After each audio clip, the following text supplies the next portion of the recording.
I am Caroline Goodman. And I'm Elizabeth Turner. We are your acute care speech-language pathologists. Today we will be introducing you to the hospital-wide swallow safety screening.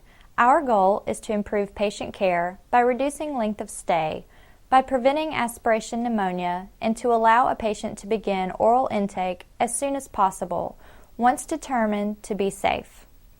All stroke patients should be screened for dysphagia before being given any oral intake, including food, fluids, or medications. Dysphagia is commonly seen in patients who have had an acute neurological event or are acutely ill. Dysphagia is any deficit that affects the oral, pharyngeal, or esophageal phase of the swallow. This can result in aspiration or a variety of other deficits. Dysphagia may be the result of a stroke, head and neck cancer, neurological disorder, head trauma, cognitive deficits, diffuse weakness, or other disorders. It is the role of the speech-language pathologist to evaluate and manage dysphagia in the acute care setting. The nurses and speech-language pathologists will work together to ensure safety with oral intake with each patient. Every patient who is admitted will be asked a series of questions to assess aspiration risk. If appropriate, screenings may be completed.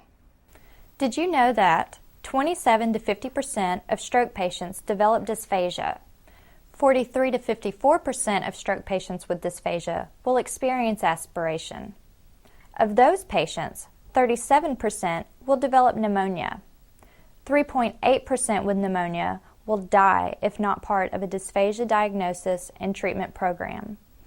Other adverse effects of dysphagia include malnutrition and increased length of hospital stay. Dysphagia may also affect not just the health of the patient, but their quality of life. Dysphagia may include silent aspiration and may therefore be difficult to diagnose at the bedside. Silent aspiration is defined as entry of food or liquid below the vocal folds without a cough or visible symptom. Research has shown that silent aspiration occurs in 40 to 67% of acute stroke patients. Silent aspiration is only identified by completing a video fluoroscopic swallow study, which is completed by a speech-language pathologist. The swallow safety screening is designed to assess for signs and symptoms of aspiration with oral intake. Common signs and symptoms of aspiration include coughing, wet gurgly vocal quality, throat clearing, and shortness of breath. You may observe these signs or symptoms on your patient before, during, or following oral intake. Please remember, aspiration can occur without any visible signs or symptoms. A recent study with 2,000 patients revealed 51% aspirated on the video fluoroscopic swallow evaluation. Of the patients who aspirated, 55% had no protective cough reflex, which is known as silent aspiration. The diagnostic pathology groups with the highest rates of silent aspiration were brain cancer, brainstem stroke, head and neck cancer, pneumonia, dementia Alzheimer's, chronic obstructive lung disease, seizures, myocardial infarcts, neurodegenerative pathologies, right hemisphere stroke, closed head injury, and left hemisphere stroke. With each new admission, the nurse should answer a series of questions to determine aspiration risk. Each question is weighted based on severity. Responses to each question are scored from 1 to 5.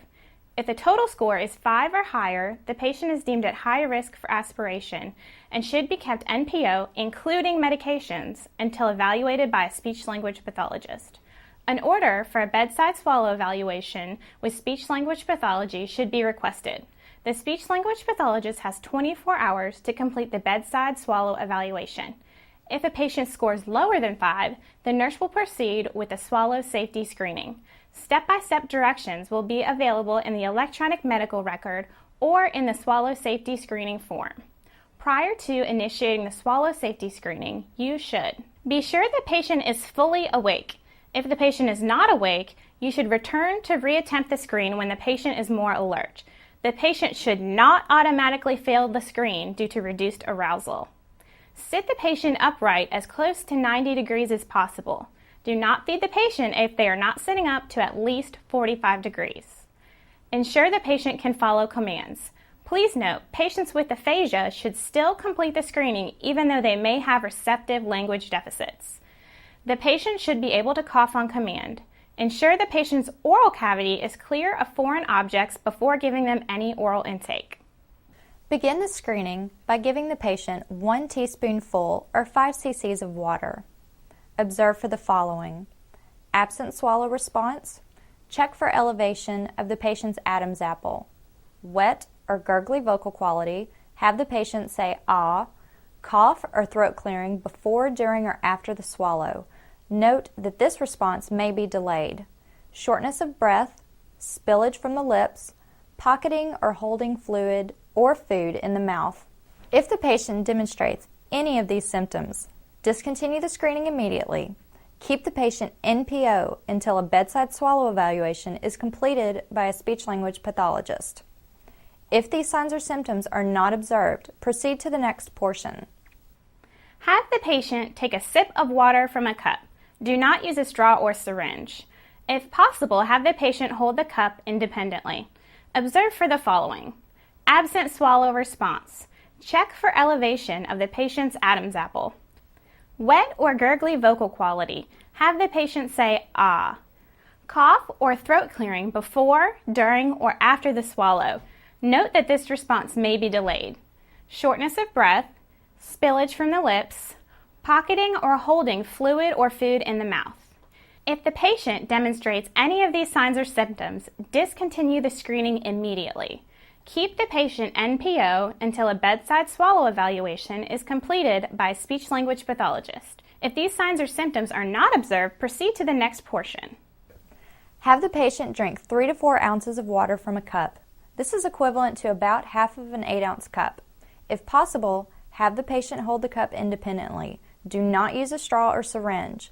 Observe for the following: absent swallow response, check for elevation of the patient's Adam's apple, wet or gurgly vocal quality, have the patient say ah, cough or throat clearing before, during, or after the swallow. Note that this response may be delayed. Shortness of breath, spillage from the lips, pocketing or holding fluid or food in the mouth. If the patient demonstrates any of these signs or symptoms, discontinue the screening immediately. Keep the patient NPO until a bedside swallow evaluation is completed by a speech-language pathologist. If these symptoms are not observed, proceed to the next portion. Have the patient eat 1 graham or saltine cracker.